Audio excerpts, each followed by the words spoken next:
Chapter 13. How Queen Rosalba came to the castle of the bold Count Hogginarmo.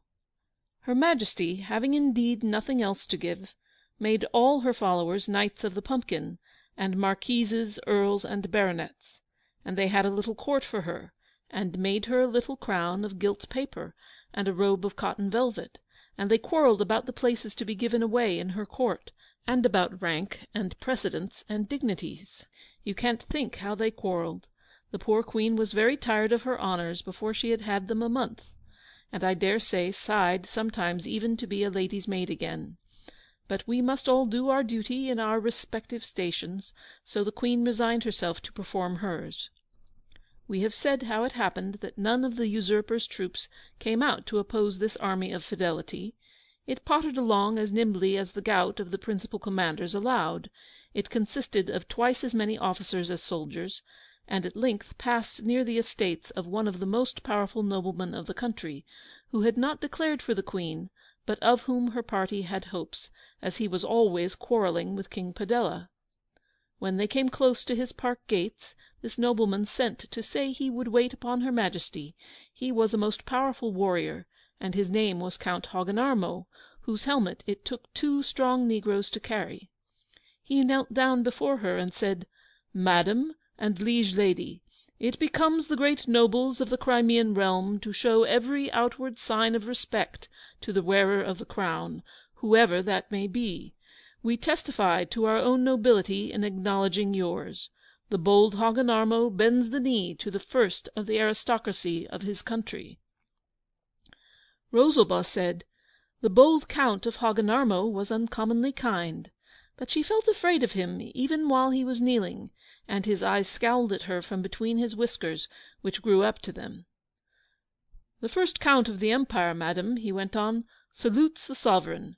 The prince addresses himself to the not more noble lady. Madam, my hand is free, and I offer it, and my heart, and my sword to your service.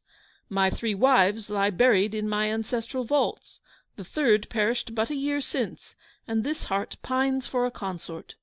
Deign to be mine, and I swear to bring to your bridal table the head of King Padella, the eyes and nose of his son Prince Bulbo, the right hand and ears of the usurping sovereign of Paphlagonia, which country shall thenceforth be an appendage to our crown. Say yes. Hogginarmo is not accustomed to be denied. Indeed, I cannot contemplate the possibility of a refusal, for frightful will be the result, dreadful the murders, furious the devastations, horrible the tyranny, tremendous the tortures, misery, taxation, which the people of this realm will endure if Hogginarmo's wrath be aroused. I see consent in your Majesty's lovely eyes. Their glances fill my soul with rapture." "Oh, sir," Rosalba said, withdrawing her hand in great fright, "your lordship is exceedingly kind, but I am sorry to tell you that I have a prior attachment to a young gentleman by the name of Prince Giglio, and never can marry any one but him." Who can describe Hogginarmo's wrath at this remark? Rising up from the ground, he ground his teeth so that fire flashed out of his mouth, from which at the same time issued remarks and language so loud, violent, and improper, that this pen shall never repeat them. "Rejected! Fiends and perdition! The bold Hogginarmo rejected! All the world shall hear of my rage, and you, madam, you above all shall rue it." And kicking the 2 negroes before him, he rushed away, his whiskers streaming in the wind. Her Majesty's Privy Council was in a dreadful panic when they saw Hogginarmo issue from the royal presence in such a towering rage, making footballs of the poor negroes, a panic which the events justified. They marched off from Hogginarmo's park very crestfallen, and in another half-hour they were met by that rapacious chieftain with a few of his followers, who cut, slashed, charged, whacked, banged, and pommelled amongst them, took the Queen prisoner, and drove the army of fidelity to I don't know where. Poor Queen! Hogginarmo, her conqueror, would not condescend to see her. "Get a horse van," he said to his grooms, "clap the hussy into it, and send her, with my compliments, to His Majesty King Padella."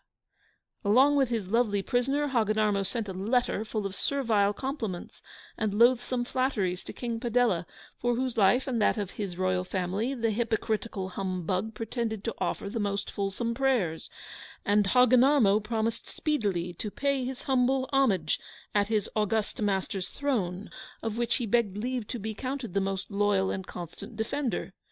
Such a wary old bird as King Padella was not to be caught by Master Hogginarmo's chaff, and we shall hear presently how the tyrant treated his upstart vassal. No, depend on's, two such rogues do not trust one another.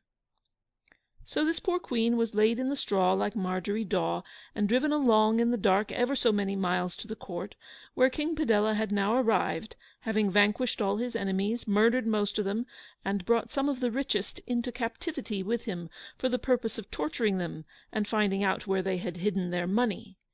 Rosalba heard their shrieks and groans in the dungeon in which she was thrust, a most awful black hole full of bats, rats, mice, toads, frogs, mosquitoes, bugs, fleas, serpents, and every kind of horror.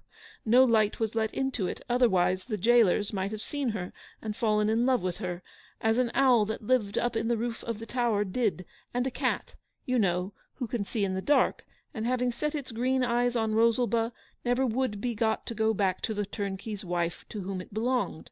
And the toads in the dungeon came and kissed her feet, and the vipers wound round her neck and arms, and never hurt her, so charming was this poor princess in the midst of her misfortunes. At last, after she had been kept in this place ever so long, the door of the dungeon opened, and the terrible King Padella came in. But what he said and did must be reserved for another chapter, as we must now back to Prince Giglio. End of Chapter 13. The Rose and the Ring.